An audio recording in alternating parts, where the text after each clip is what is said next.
There was people that I would do anything for that didn't want me. So this was completely weird to me. And now I'm worried about, like, I just hit this dude's wife with a stool. What is he going to do to me when the police leave? He's going to do like what my father would have done in my mind.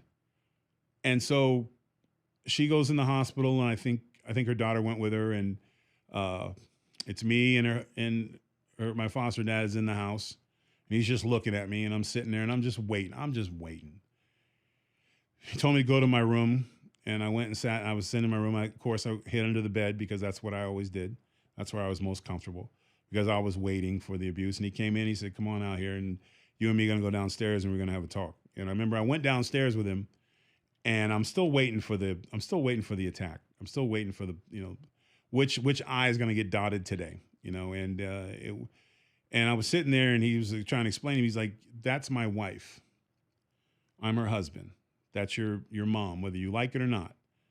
I said, "You put hands on my wife as her husband. What should I do?" And I remember saying, like, "You should hit me." And he's like, "Do you understand what you did and why you did it?" And I was like, I didn't want to get spanked. And he said, "You're a young man. You're a boy. You're going to grow up to a man. Men don't hit women. Real men don't hit women." He goes, "And when you hit a woman, you're not a man. You're an animal. And you're not going to be raised in this house to be an animal.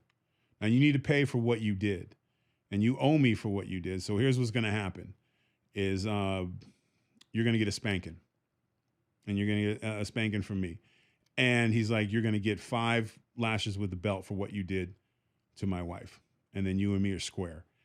And a lot of people would be like, "Oh, he didn't say hug me," no, because that's not how it was. I still did what I did was terrible. And I took it like a champ, and it was the merry-go-round thing where he holds on your arm and then the whip, and you kind of move around and span. He gave me 5, and it was done. He said, "Go upstairs, go to bed." And I thought I was going to bed without dinner and all that stuff. And the next thing I know, about an hour later, he's brought me out of the room, and him and I sat down. I think we had SpaghettiOs. I think it was like SpaghettiOs or something. And then after work every night, he had a glass of sherry and smoked his pipe. I'll never forget those smells.